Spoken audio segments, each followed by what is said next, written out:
October 1916. The Battle of Verdun, fought between French and German troops, had been raging for 8 months. At the bottom of a trench, war had brought together two very different young men, a provincial bourgeois and a Paris artist. The first was 20 years old and discovering photography. He was nicknamed the Norman. The second was 18, passionate about painting and nicknamed the Russian. We have taken some very special photos by the Norman, along with others from the same period, to reconstruct his life in the Paris of the Roaring Twenties. October 23rd. Today I take a photo of my pal, and he draws me. We're cold, and we're scared. As I return to combat, I make a double promise to myself. If I make it out of this hellhole, I'll marry Mathilde, whose letters help me keep going. And I'll often visit Paris to meet up with the Russian. The Paris he tells me about as we rest up at night. The Paris of art, pleasure, and women. For now, they're just torn, fading postcards. But I soon hope to meet Lisette, Fanfan, Babette, Gabby, Yvonne, and Suzanne in the flesh.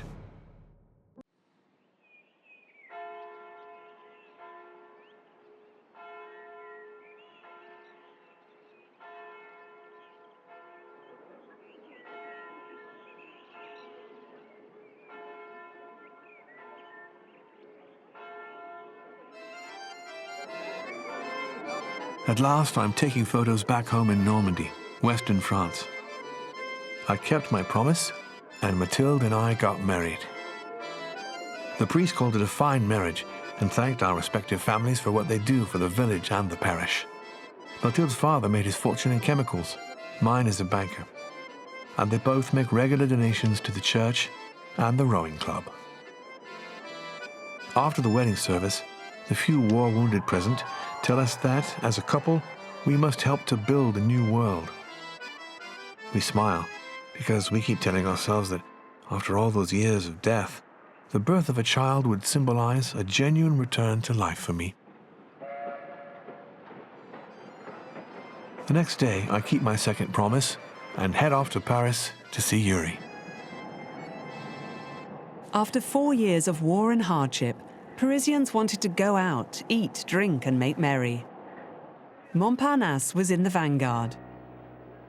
It was a district where freedom reigned, animated around the clock, and where the upper classes rubbed shoulders with Bohemians.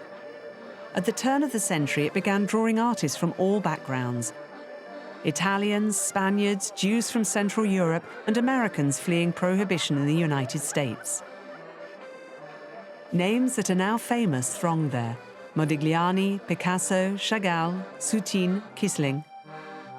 They were the founders of the School of Paris. Yuri arranges to meet me in the Luxembourg Gardens. For this reunion photo, he wears his best cap. He greets me with enthusiasm. "Welcome to the City of Light. I see you're still a photographer. Believe me, you'll have a field day here."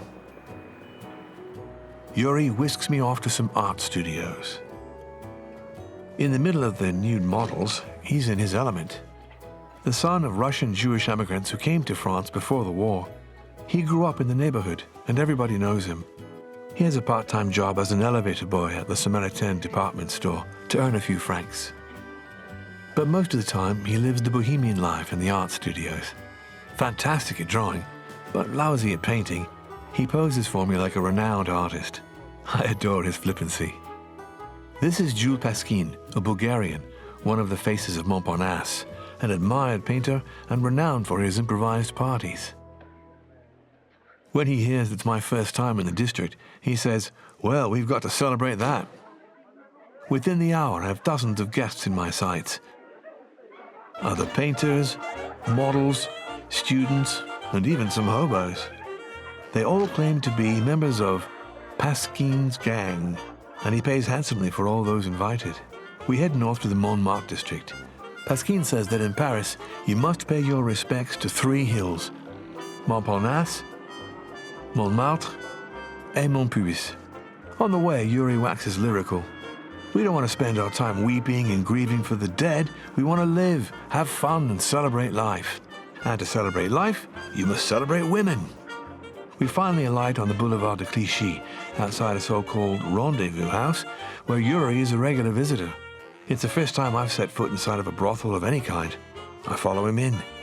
He climbs the stairs, greets the woman who opens the door to him, and slips some money into her palm. Then he disappears, leaving me with some barely dressed young ladies saying goodbye to a man visitor. The girls strip off. Seeing my camera, they start striking poses. With the help of a glass or two, I instinctively take a photo. Then another, and another. My head's spinning. The girls are laughing, but I manage to stay as focused as my camera. I don't know if I'm losing myself, or on the contrary, discovering myself. But I have the feeling that these photos will be just the first in a long series.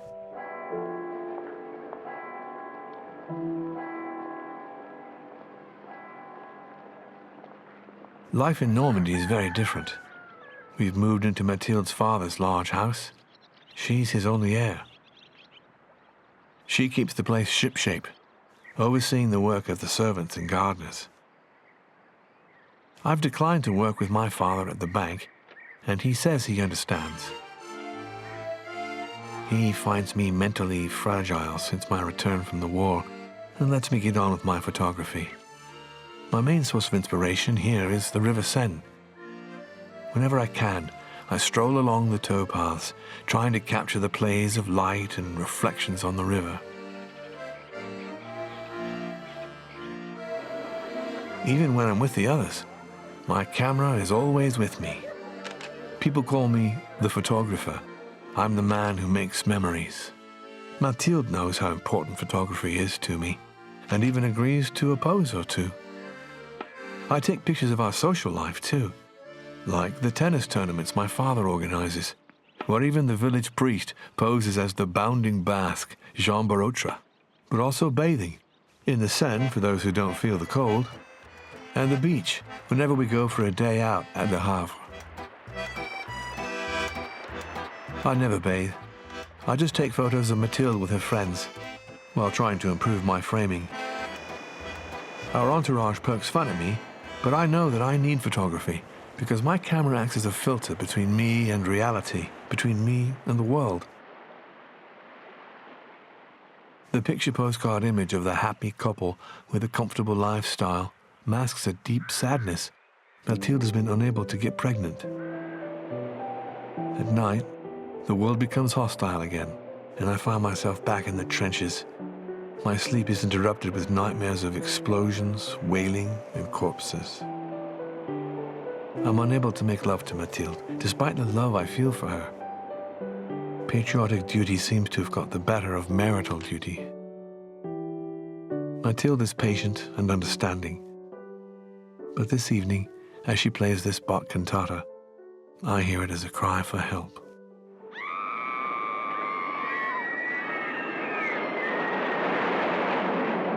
Here's Yuri's latest fad.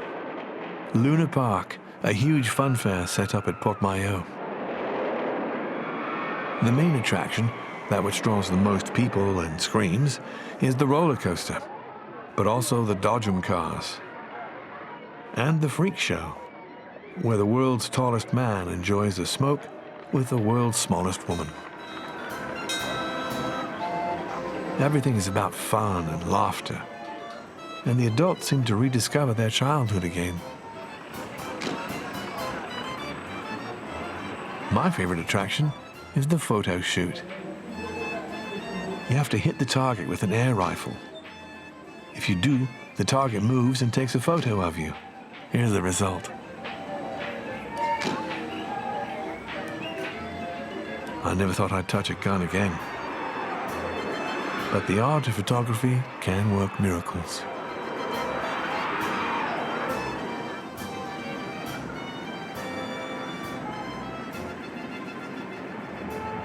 In 1927, in Montparnasse, a third brasserie joined Le Dôme et la Rotonde, La Coupole. This 800 square metre space, decorated by 30 different painters, also had a dance floor. More than ever in Paris, partying and pleasure were the order of the day.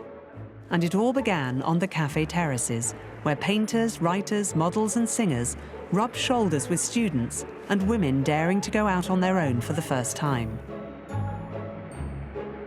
At the same time, prostitution became more widespread. So-called rendezvous houses appeared, anonymous places where guests could spend an afternoon of romance for a price.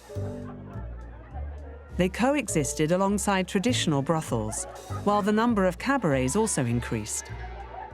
The myth of sexy Paris, capital of debauchery, and the ladies of Pigalle was at its peak.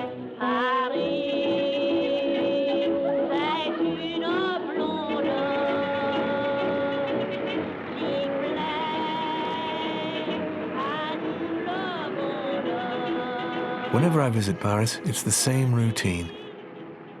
First Montparnasse, then Montmartre. This is Où va Papa, in the Rue de Douai. To all appearances, it's a cabaret frequented by forward young ladies. But in fact, they're what Yuri calls upstairs personnel. For a few glasses of champagne, a couple of banknotes, and a smile, naive customers can maintain the illusion of romance.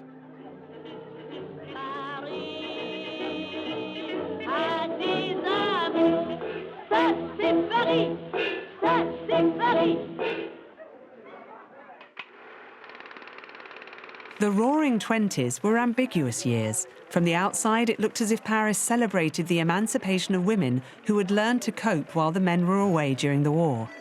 It was the time of the bob haircut and Coco Chanel's little black dress.